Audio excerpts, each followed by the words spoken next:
हरे कृष्णा। कैसे हैं आप सब। मेरे YouTube चैनल में आपका स्वागत है।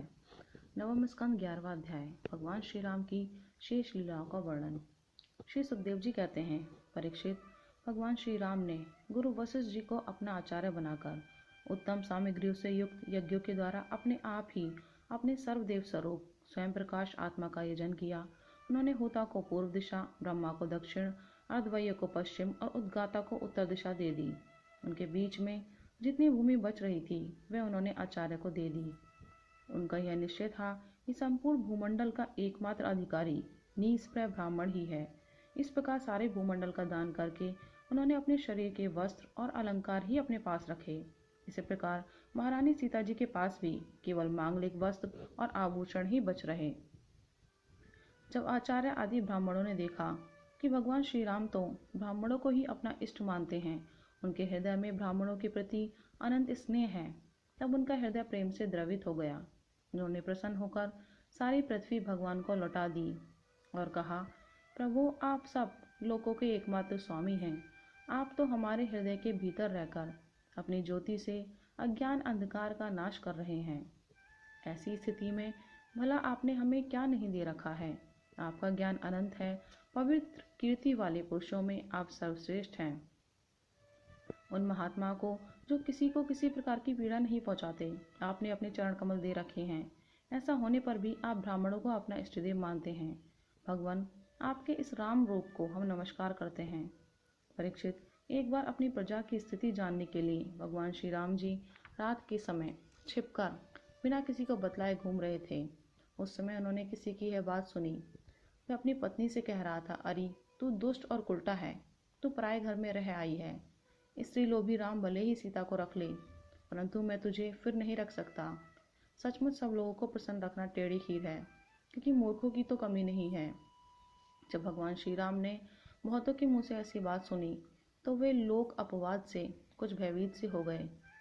उन्होंने श्री सीता जी का परित्याग कर दिया और वे वाल्मीकि मुनि के आश्रम में रहने लगी। सीता जी उस समय गर्भवती थी।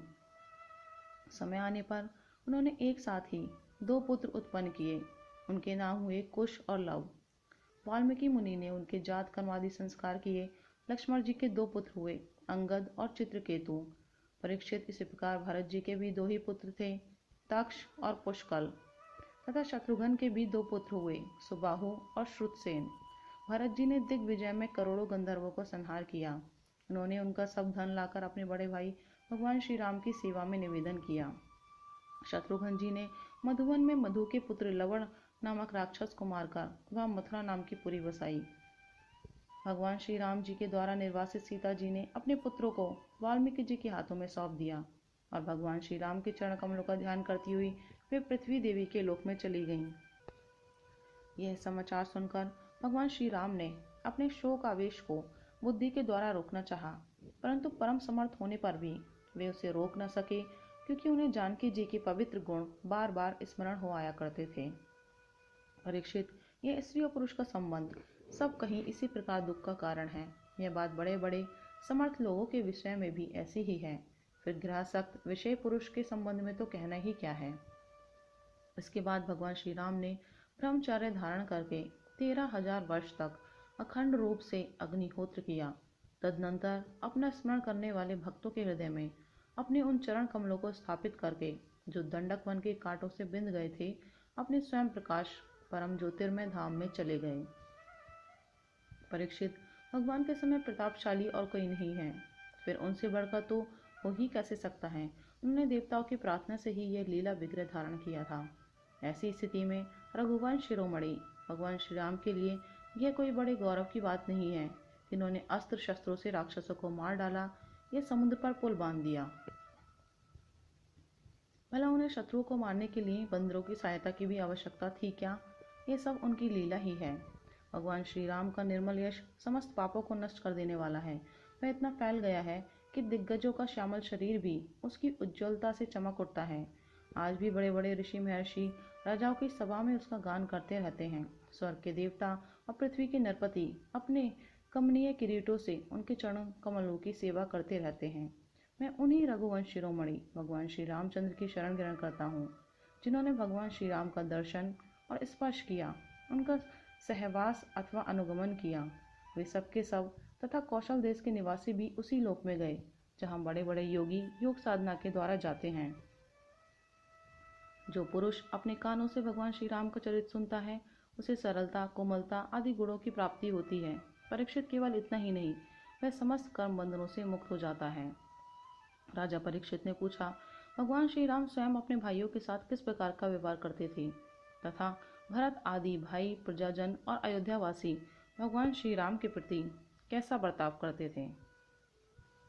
श्री सुखदेव जी कहते हैं, त्रिभुवनपति महाराज श्री राम ने राज सिंहासन स्वीकार करने के बाद अपने भाइयों को दिग्विजय की आज्ञा दी और स्वयं अपने निज जनों को दर्शन देते हुए अपने अनुचरों के साथ वे पुरी की देख रेख करने लगे। उस समय अयोध्यापुरी के मार्ग सुगंधित जल और हाथियों के मद कड़ों से सिंचे रहते। ऐसा जान पड़ता मानो यह नगरी अपने स्वामी भगवान श्री राम को देखकर अत्यंत मतवाली हो रही है। उसके महल, फाटक, सभा भवन, विहार और देवालय आदि में सुवर्ण के कलश रखे हुए थे और स्थान स्थान पर पताकाएं फहरा रही थी। वह ठंठल समेत सुपारी, केले के खंभे और सुंदर वस्त्रों के पट्टों से सजाई हुई थी। दर्पण, वस्त्र और पुष्पमालाओं से तथा मांगलिक चित्रकारियों और बंधनवारों से सारी नगरी जगमगा रही थी। नगरवासी अपने हाथों में तरह तरह की भेंटें लेकर भगवान के पास आते और उनसे प्रार्थना करते कि देव, पहले आपने ही वराह रूप से पृथ्वी का उद्धार किया था, अब आप ही इसका पालन कीजिए। परीक्षित, उस समय जब प्रजा को मालूम होता कि बहुत दिनों के बाद भगवान श्री राम जी इधर पधारे हैं, तब सभी स्त्री पुरुष उनके दर्शनों की लालसा से घर द्वार छोड़कर दौड़ पड़ते। वे ऊंची ऊंची अटारियों पर चढ़ जाते और अतृप्त नेत्रों से कमलनयन भगवान को देखते हुए उन पर पुष्पों की वर्षा करते। इस प्रकार प्रजा का निरीक्षण करके भगवान फिर अपने महलों में आ जाते। उनके वे महल पूर्ववर्ती राजाओं के द्वारा सेवित थे। उनमें इतने बड़े बड़े सब प्रकार के खजाने थे जो कभी समाप्त नहीं होते थे। वे बड़ी बड़ी बहुमूल्य बहुत सी सामग्रियों से सुसज्जित थे। महलों के द्वार तथा देहलियां मूंगे की बनी हुई थी। उनमें जो खंभे थे वे वैदुर्य मणि के थे।